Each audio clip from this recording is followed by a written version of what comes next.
1957 ஆண்டு முதல் 1962 ஆண்டு வரை பெருந்தலைவர் காமராஜர் அவர்களுடைய ஆட்சி காலத்தில் அன்றைக்கு 9 அமைச்சர்களில் தமிழகத்தில் முதல் பெண் அமைச்சராக இருந்த மீன்வளத்துறை அமைச்சர், உள்ளாட்சித்துறையினுடைய அமைச்சராக பணியாற்றிய மதிப்பிற்குரிய மாண்புமிகு மறைந்த லூர்தம்மாள் சைமன் அவர்களுக்கு ஏற்கனவே தொடர்ந்து தமிழ்நாடு முதலமைச்சர் அவர்களை நேரிலே பார்த்து கோரிக்கை மனு கொடுத்திருக்கிறோம்.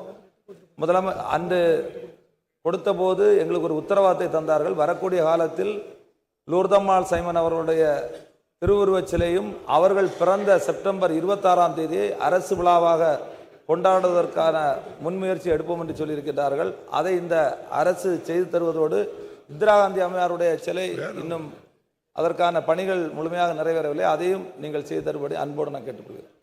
மாண்புமிகு அமைச்சர், மாண்புமிகு பேரவைத் தலைவர்களே, மாண்புமிகு உறுப்பினருடைய கோரிக்கை ஏற்றுதான் மாண்புமிகு முதலமைச்சர் அவர்கள் நம்முடைய மரியாதைக்குரிய ஐயா பொன்னப்பநாடார் அவர்களுக்கு சிலை அமைப்பதற்கான உத்தரவிட்டார்கள். இது அந்த துறை செய்திருக்கிறது.